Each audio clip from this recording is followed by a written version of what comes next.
civilité paix. Juste rappeler au ministère public, en renchérissant sur les propos de mes avocats, qu'il y a un distinguo à faire entre la compétence principale de la Cour constitutionnelle et la compétence résiduelle de la Cour constitutionnelle. Quelque part, le verbe votre hôte se limite à faire un simple raccourci en développant la compétence principale, c'est extrêmement grave. Parce que c'est un haut magistrat de 35 ans d'expérience. Donc toute la jurisprudence... Vous allez vous adresser à la Cour.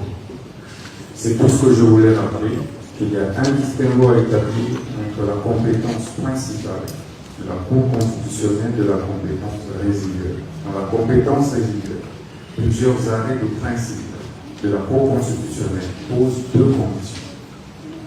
Un acte peut être déféré au-delà de l'article 162 de la Constitution devant la Cour constitutionnelle dès lors que 1. Il n'y a aucune autre juridiction qui peut statuer dessus. 2. Dès lors que cet acte viole manifestement les droits fondamentaux d'un citoyen, et en l'occurrence, mes droits en général à la défense ont été systématiquement violés. Je n'ai eu, et comme vous le savez, le droit à un procès équitable postule également la garantie du droit de la défense. Les droits de la défense doivent être respectés pour que le procès soit équitable, et ça c'est la Constitution. Et que les règlements intérieurs de l'Assemblée nationale est un acte qui est déclaré préalablement conforme à la Constitution. Et que de ce point de vue, lorsqu'il est violé, il viole également la Constitution. Donc il ne peut pas dire, en banalisant, comme si on amenait, je ne sais pas moi, un mouton ou un porc à l'abattoir, mais si c'est le cas, mais il aurait dû m'égorger les prix. Ici, on parle des droits fondamentaux des citoyens. Et vous êtes juge pour les préserver. J'ai démontré ici pendant plus de 12 heures à 14 heures. Adressez-vous à la Cour. Je suis en train de m'adresser à la président. Vous nous regardez.